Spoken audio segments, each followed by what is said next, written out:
I'm Gabe Joel, and this is Comic Smack, your weekly daily all the time, anytime comic show where I give you your fix, everything you need to know from the world of comic books and superheroes. And on today's show, we're taking a closer look at Despicable Deadpool issue number 292. How far is Wade Wilson willing to go to wipe his own slate clean? Or will he only just get dirtier in the process? Well, let's hop on in together and find out, shall we? Okie dokie then. So as we join the comic, Deadpool is still doing the bidding of the evil Strife. After moving heaven and earth as to not have to kill his friend Cable, even if that meant sacrificing his friendship, there's still a few more names on Strife's hit list. Next up is Irene Merriweather, the on-again, off-again love interest of Cable and general X-Men supporting character. She also has the power to shield her mind from any and all telepaths, and you know what happens? Deadpool goes to her work dressed as a bargain basement Strife cosplayer, and he kills her dead right in front of everyone.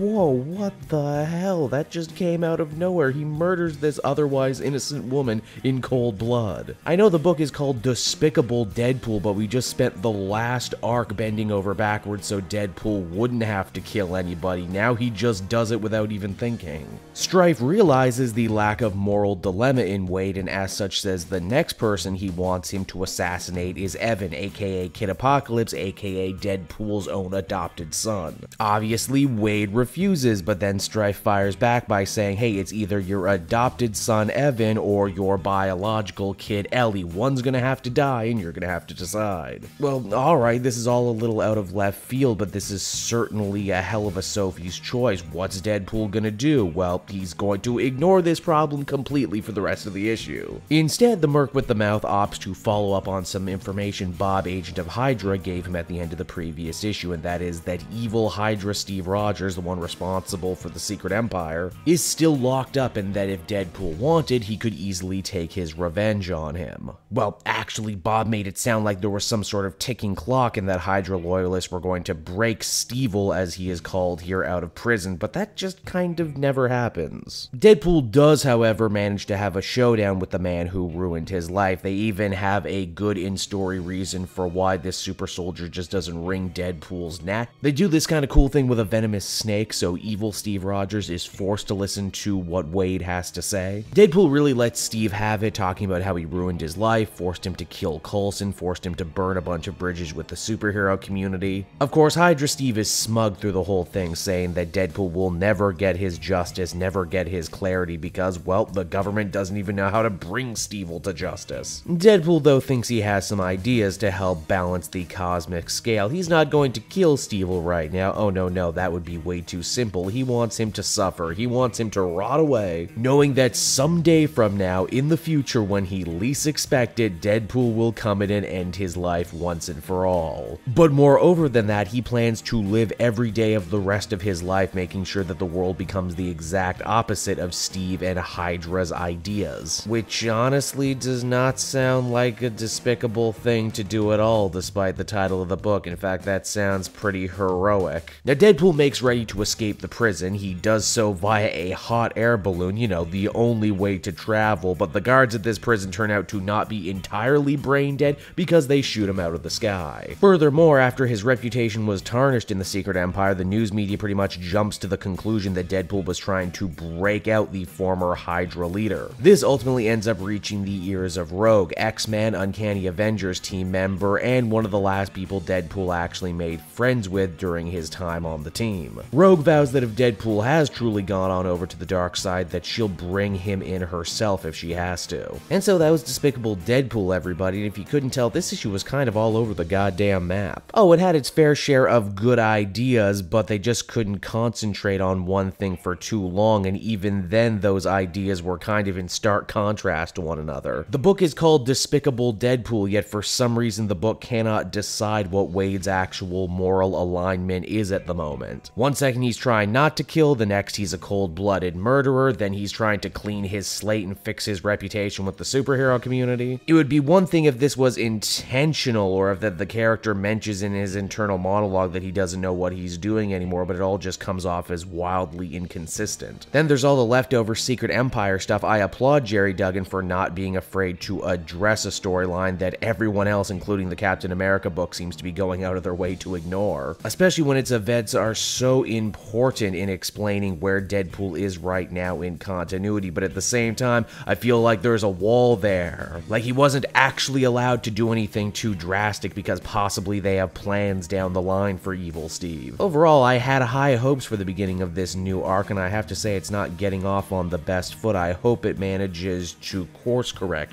before it's all over, but hey, that's Deadpool, everybody. I give it a 6 out of 10, and as always, I hope you enjoyed this video, and if you did, why not take a look at some of these other ones I've done this week. Then you can follow me on Twitter and Facebook at Cape Joel, so you always know what new videos I got coming out next. And hey, if you like what I do and are feeling in a supportive mood, please check out my Patreon link down in the description. Patrons get exclusive access to videos and content before anyone else, and you can do so for as little as $1 a month, and it's always much appreciated. So until next time, everyone, this has been Cape Joel. Thank you so much for watching and listening, and I'll see you all again later. Bye-bye.